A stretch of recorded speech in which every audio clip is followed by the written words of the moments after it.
Hey, Ma, how you doing today? Oh, I'm just fantastic. I'm here at the Capitol, Yes, and good to hear you. yeah, you know, and I was pondering some things, and I thought I would give you a call, Hmm. in reference to some of the things I'm pondering. Yes, And we got this upcoming election. This is November the 3rd, yes. and you brought me here. I'm in politics because you introduced this to me. So. Yeah. Well, it's all good. I think that you have demonstrated your worthiness and your ability to do what needs to be done as it relates to your community. You have shown Yeah. an interest and you've applied yourself. Yeah. So it's all good. So I've been thinking, I'm doing a lot of things dealing with the issues and trying to, push legislation.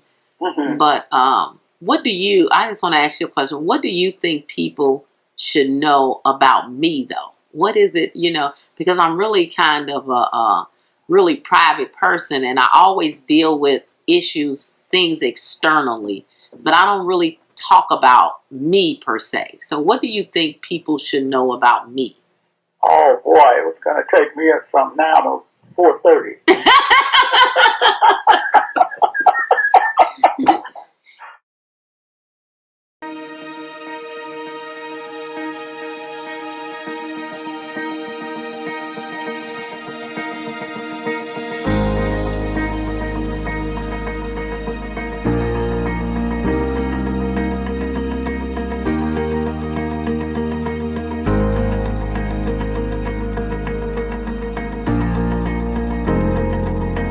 Welcome to Smart Politics with Senator Karla May. What an awesome opportunity that's getting ready to take place right here, right now, in our country, in our state, November 3rd. This is election time. Come join me for a conversation in Smart Politics.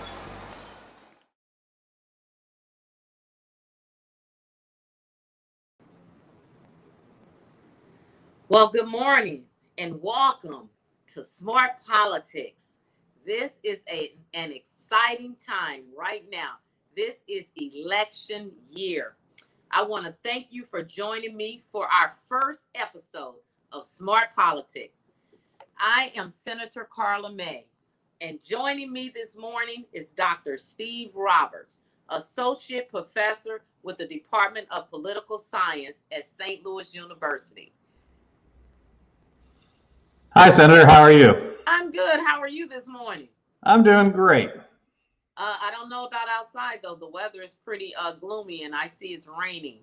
Yeah, so I'm going to concede up front. I hate winter so much. And I do so too. So I'm a summer person, I born in know. June. I'd much rather have the heat than the cold and the snow. But yeah, that can be a controversial Some people love the snow, and that's absolutely fine. But Yeah. yeah, so I'm going to do like the birds and fly south for the winter. I'm hoping I have the opportunity to do that. So, no, yeah. So I just want to thank you for joining me this morning. I started this show because I wanted to have a common sense approach to politics. And I wanted people Hmm. to be able to understand what's happening, on a real tangible level where they can understand it without the technical aspect of government. So I want to thank you for joining me on this segment. This segment, we're going to be talking about a little bit about the special session Hmm. and, how crime has impacted our region and the necessity for a special session in the midst of COVID. We Hmm. have to talk about our health because, some smart person told me our health is our wealth. So, Hmm. anyway. No, yeah. No, it's great to be here, and I do believe this is a really important topic. And so, as you were there, the state legislature met to kind of address this important issue, which is not only affecting, say, your St. Louis community, but this whole state of Missouri. And so, there's a lot of stuff going on right now, and I'm looking forward to having a conversation regarding, say, all the issues that are affecting Missourians. Yeah. Before we get into it, why don't you take a few seconds to say, what is it like being in the political science realm? What are political, scientists, and what actually, do they project or do as a political scientist? So yeah, so right now so I study American politics, particularly elections at St. Louis University in their political science department. And at least in the election world right now, it's quite an interesting time. And so as we all know, next week we're going to be having one of the most important elections of our lifetimes. And then what we do as political scientists is what we try to do is study politics in a more systematic manner. And so we're not trying to be pundits or just kind of like take the takes. I'm a pro-Democrat, I'm pro-Republican, but instead kind of understand more of the systematic reasons for why we see the patterns that we do in politics in America and in politics across the world. And so then here, for example, I particularly study state legislative elections, and which Awesome. is like, yeah, studying me then. You are in my data sets. Like, I bet if I pulled up the spreadsheets right now, I could find your ideal point that I estimated off all your roll call votes. And so here, like, we can get into that, but if you're interested in that, come to St. Louis University. We can talk about it. But I would love to join you for a class. Oh yeah, we can put you all the Missouri legislators kind of up on a line. Yeah, we need to do that. Yeah, and so this is kind of what we try to do as social scientists, is kind of systematically look at, say, what are politicians doing, what are, say, voters doing, to kind of have a better understanding of, okay, what systems are working, what systems aren't necessarily working. And so here to hopefully kind of educate individuals and educate the government itself in terms of like, well, you implemented this policy, and here's like what happened with that policy. Because in this, we don't necessarily know, especially like new innovative policies that we have. And so this is kind of a little off topic, but in terms of that, we're going to now have, at least on the ballot in St. Louis, is like, are we going to change our voting system a little bit in terms of having like a preference, like I prefer this candidate or I approve of this candidate. Now that's getting pushed back too. So so let me just say, so for City of St. Louis, I guess, I have to admit we're a bit of traditionalists, and sometimes even myself have a little bit of apprehension when it comes to change. So, for instance, even what you're talking about, that ballot measure, and how we're talking about having what we call a nonpartisan process, which, some would say a nonpartisan process is better because actually you'll be voting for the individual, and how they deal with the issues.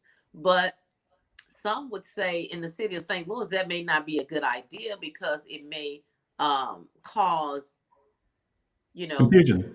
Yeah, exactly. So, exactly. So, well, let's deal with, what we tried to do in the special session. Great. We tried to, you tell me what you think real people feel about, what we tried to do from a political science analyst. So the governor called a special session. First of all, we should have said, in the beginning, I should have said, I want my condolences to all of the individuals and people who have lost loved ones during this time of COVID. It has had a serious impact on people and families, and we are coping.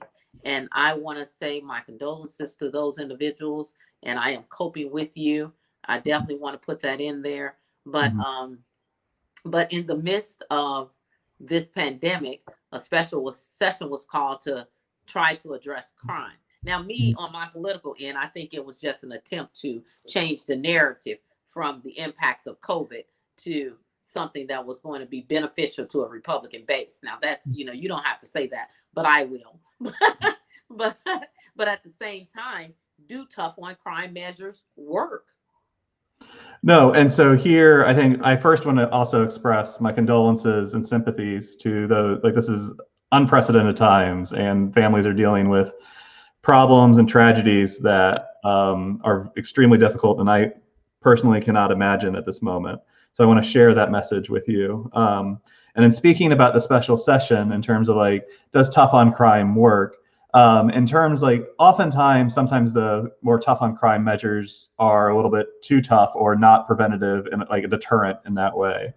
And then kind of from the social science perspective, we kind of had this, you brought this idea, it's like, okay, how needed is, or what is the attention with this? And so one thing that St. Louis University did is that we have started this year the St. Louis University YouGov poll, in which it's going to be it's the first survey that I know that conducted by an academic institution that's going to be at least every year that's going to assess Missourians' opinions about issues important to them. And so one of the issues that we did ask Missourians about in June is, how do you think about crime in your community? And so both in Missouri and the city of St. Louis, when we asked them to rate, say, crime in their community, about 60% of individuals rated it as fair or poor. And so in this is like kind of illustrating in which that crime could be a problem, not only in the St. Louis area, but across the state, at least in the eyes of Missourians. And so then that's St. Louis City and St. Louis County. You got the poll was representing. Correct. So the whole poll was for the whole statewide of Missouri. Okay. And then here, if we break it down just to the St. Louis City and St. Louis County residents, it was also about 60% in terms of rated it, say, fair or poor in terms of crime. It was slightly lower for the whole statewide of Missouri. So we're kind of looking at 61% versus 59%, which is well within the margin of error. But in this is a decent majority in terms that are rating crime in their community as in a little bit more of a pessimistic light. And so this may be illustration a little bit in terms of there may be a need not only in St. Louis, but across the state in order to assess maybe the level of crime. So basically, I know that some of the legislation dealt with, we addressed the residency, and some of the officials from the St. Louis region, the elected officials, wanted to say that, okay, the reason we have high crime is because we don't have enough police officers. And they wanted to be able to go outside of St. Louis City to be able to hire those police officers. I think it has been on the ballot at least once in the city of St. Louis, and it failed because, taxpayers were saying that they wanted their police to come from among them. So during this special session, that issue came up, and it was tried to be addressed, but the problem is it was usurping what we call local control. It was already put on the ballot. It's actually going to be on the November ballot. It's one of the propositions on the November ballot right now is residency that people are already voting on. They've already started voting. They'll be voting on it in November. So the argument has been, so what we did was we put a 3-year moratorium on it in the state, meaning that it reverts back to whatever the city decides. Whatever they decide Tuesday, it will revert back to that. But some arguments have been, well, if St. Louis people, the residents of St. Louis City can work in St. Louis County, why can't individuals from St. Louis County work in St. Louis City in the capacity of public safety? And that has been one of the real questions that has come up. So I'm sure that people will say more police officers are the answer to crime, but I think we have some underlying issues as well, such as poverty and things like that. No, I think you're on point, in which I think it's going to be needed a multi-pronged approach in order to solve this crime issue, or to at least help the crime issue not only in St. Louis and across the state. And in here, just as you were talking, just one thing that kind of struck me, and which is the issue of local control is really important. And so right now, what we can kind of think about, the conversation we're having right now is focusing a little bit more on police. But here you may have a constituent who's well, also another big local control issue right now is okay, what are the requirements on schools with COVID and mask mandates? And so all of this is kind of related, in which maybe I'm just kind of speculating, I'm going to concede, in which some people might, I want local control on this aspect, but maybe not on this aspect. And so it's important to kind of respect these others' opinions and kind of have a sophisticated or intelligent conversation regarding what is kind of the solution to these problems. And then police may be one solution or one part of the solution, but also addressing, say, homelessness in the community, or say poverty in the community, because these are also going to be factors, especially in times of COVID, when people are probably a little bit more stressed and concerned about their economic and financial situation. Exactly. And so this kind of multi-pronged approach, because one of the issues that we asked on the St. Louis University poll, for example, what issues are important to you in the governor's race? And in here, the economy was really up there on top, But also right up there on top was like, say, COVID as well. And so there's many things going on that are related to one another. And then it's important for us. And see, that's a pretty good poll, because you're talking about the economy, but COVID is actually affecting the economy. Mm-hmm. And if people are not healthy, they can't work. That's part of the economy. You know, if people can't go to jobs, and because they have underlying health issues, it affects their ability to live, eat, all of that, and afford where they live. So, Dr. Rogers, let me do this. Let me ask you, would you stick around for the next segment? Are you willing? Okay. I'm happy to, yeah. I appreciate it. So listen, please join me as we discuss how Missouri fits into the big picture. We'll be right back after this moment commercial. I think that people know quite a bit about you already, since this is your hometown. You were born and raised here, and you went to school here, and this is your life's work, and your family. You have a large family here, and I think that people know more than you can anticipate.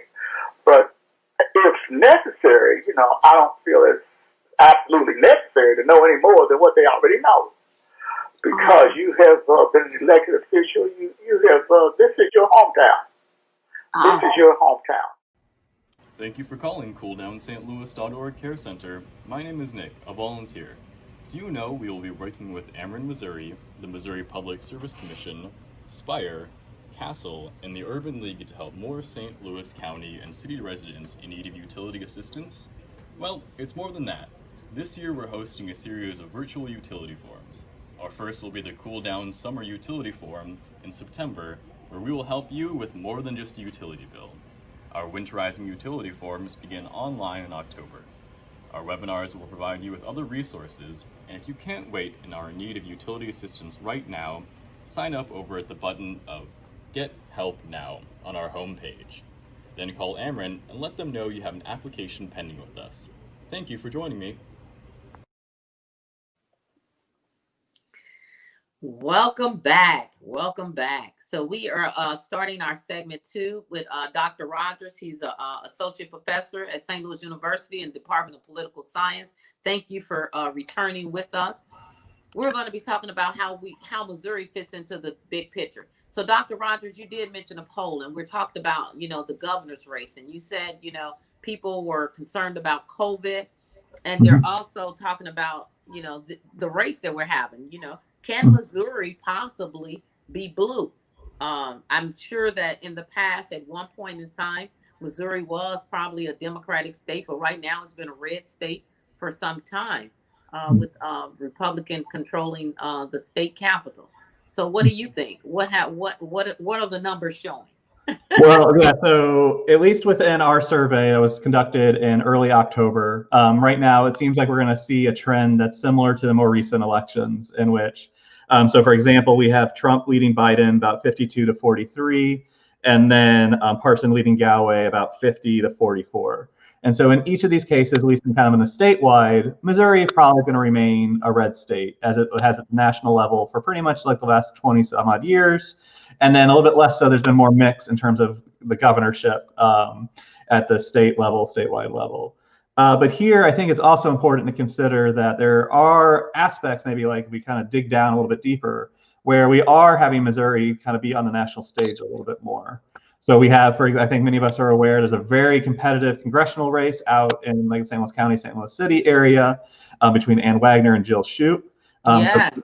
So here, this is a situation where Democrats, so Galway or Biden still could pull it out, but here maybe a little more optimistic spot for the Democrats could be in the Missouri second, a little bit. And then there's also been these more recent sort of ballot initiatives, like say the expansion of Medicaid, which Democrats and typically were a little bit more in favor of than Republicans, at least at the elected official level, and that passed in August. Yeah, well, so when you're talking about that's a good indication, but I think the expansion of Medicaid was probably a bipartisan approach, because if you really look at healthcare in rural Missouri, most of those individuals have to drive 3 to 5 hours to actually get health care and get procedures done. So that concerns me too, because I'm wondering people's voting pattern.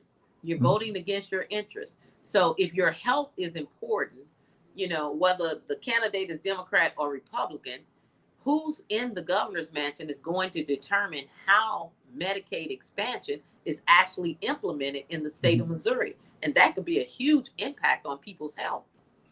No, I think you're exactly right. And so this upcoming election, it's going to be very important, both at the governor's level, but also at your state legislative level. And so then here, there's like the state legislators and the governor are going to work together in order to kind of, how are we going to pay for the Medicaid expansion? This is kind of a big question kind of on the table. There's some funds set aside already, but here the state government still needs to make these decisions. So while the Missouri across the state largely supported Medicaid expansion, we still need the elected officials to implement Medicaid expansion. Yeah, that's exactly it. And over 90% of it, though, is federal costs. So it'll be covered by the federal. And people say, well, some of my colleagues will say, we want to protect our taxpayers' dollars. But what they fail to realize is, they realize that they know that the federal taxes you pay, if we don't utilize them as a state, they go somewhere else. Yeah. And just like in the failed attempt to not implement the Affordable Care Act, that $86 million from feds that we didn't realize went to Illinois.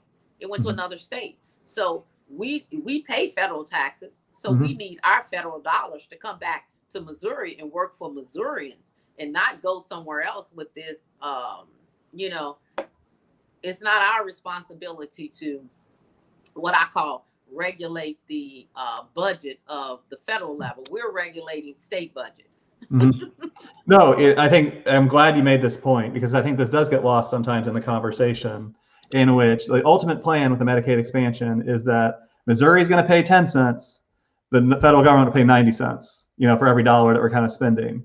And I think that's that's a deal I would take personally, in which it's like, yeah, I'll give you 10 cents, you give me 90 cents, and that can rack up a lot. And Missourians, would. That's the common sense about it. See, people don't understand that. Feds pay 90%, state pays 10%. Any common sense person in their household would make that deal. Yeah, I would. I mean, so I'm about to go grocery shopping this afternoon. Like, that's a hell of a coupon. And so exactly. And so but yeah, but it still does need to be implemented, sort of thing. And so here, it is important. Healthcare and COVID were two of the most important issues, kind of in this governor, economy, COVID, and healthcare. And healthcare is repeatedly this kind of important issue. And I think it is important to consider, we in St. Louis, you and I are living a few miles from one another. We have options of Barnes Hospital. We're both born to Barnes Hospital, I think. Exactly. And then St. Louis University Hospital, there's plenty, Mercy, all these hospitals. But there are people that kind of in more rural areas where they have to drive hours, as you said. And we have urgent cares here, and I think that these are the things that's putting Missouri in the national spotlight. Now, we have to talk about, Amendment 3, where they're trying to undo Clean Missouri. Now, Clean Missouri passed in 114 counties in the state of Missouri. That was a bipartisan effort. That means that we came together, regardless of party. That was erased. Democrat and Republican was erased when it came to Clean Missouri and the ability of, the redistricting in the state of Missouri. That's going to put us on this national stage, because we're headed into redistricting. That's why we're doing the census this year. Yeah. No, so you're exactly right in terms of, in 2008, Amendment 1, or Clean Missouri, passed 62 to 38. And then here we pulled on Amendment 3, which is one of the key. There's many aspects to Amendment 3, but one of the key aspects is they're going to change, as you said, how we're going to redraw our districts next time. And so for those a little less familiar, every 10 years, as you said, we take the census and then we redraw the districts in order to kind of make the populations a little bit more equal. And this is a contentious issue kind of across the country, because Democrats and Republicans may sometimes want to draw the districts to their favor to some degree. And so what amendment, like the previous amendments, what's on the books right now is that a demographer, an independent person, is going to kind of draw the districts. But here, Amendment 3 would kind of put a little bit more, take the demographer a little bit more out of it and put it more into a commission format appointed by the people in state government. Right, and that's putting it back to like the way it was, basically Yep. partisan. Because actually, historically, I think the last 2 times, the commission actually didn't draw the lines. It ended up in court because we was deadlocked. And so what Clean Missouri did was, we'll have the demographer to draw the lines, and unless you get more than half of the vote to overturn that. Yeah, I think it's about 70% what you need, in which like basically a vast opposition in order to strike down the demographer. But yeah. And so here we actually polled on this at the St. Louis University poll. And then there was pretty much 43% of individuals across Missouri were opposed, 35 were for. And so what this is basically saying is that a plurality of people wanted basically to keep things the way they are, like have this demographer and have maybe this more clean or fair process. And so then in this, there is a lot of unfamiliarity. So we had 23% of individuals were not sure, at least in early October. And so in this, it's probably important for, say, viewers here and constituents, maybe have a conversation with their friends and family, because Amendment 3 is a little confusing, like the way they're kind of phrasing it. There's a lot of ballot language on there. But it's largely a question of, are we kind of undoing what we did 2 years ago in terms of that Clean Missouri amendment versus now? If I had to forecast a little bit, I bet Amendment 3 will fail, but it's going to depend on who goes out to vote and who shows up to the polls. Yeah. So, but I think that the courts cleared up the language, but we know a no vote on it will keep the demographer and keep it at a fair process and keep the scales balanced. And I think that people locally, like I said, it passed in 114 counties around the state. So I think people locally want to see the change that they're implementing. And that's another thing that kind of irritates me. It's because the people are the government. Remember the founding principles of our Constitution. We the people. Even in Missouri, the first sentence in the Missouri Constitution referenced the people having the power. And when the people rise up and say, we want this change, then the people that they elected has the audacity to say the people didn't know what they was talking about. They want to overturn what the people did. So you have to ask yourself, did they know what they were talking about when they elected them? No, but I think, so I think, and there's been multiple instances recently, kind of going back to your original question of like, is Missouri blue or not? Where we think about where the people have spoken, in which people spoke about Medicaid, they spoke about right to work. And so these are different issues in which it's like, we ask a question to the voters, then we may actually get the response in terms of what the people want. Exactly. Well, Dr. Rogers, I really want to thank you for joining me on my very first segment of Smart Politics. It's great to be here. Yeah. And hopefully you can come back and we can continue this discussion because I would love to hear your views coming from a political science perspective. And the numbers do matter, and the polls matter because it lets us get insight into how Missourians are actually thinking and feeling.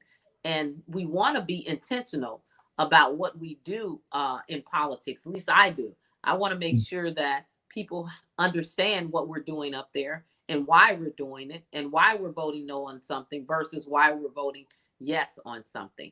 But thank you again. This will end our segment of the big picture and end your participation at this moment. Thank you so much. Now, this comes to a conclusion for us in Smart Politics, but I want to put it out there. What do you think? It's so many issues on the ballot and so many things that are going to be affecting you.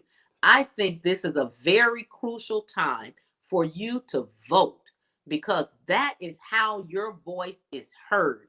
1 + 1 always equals 2.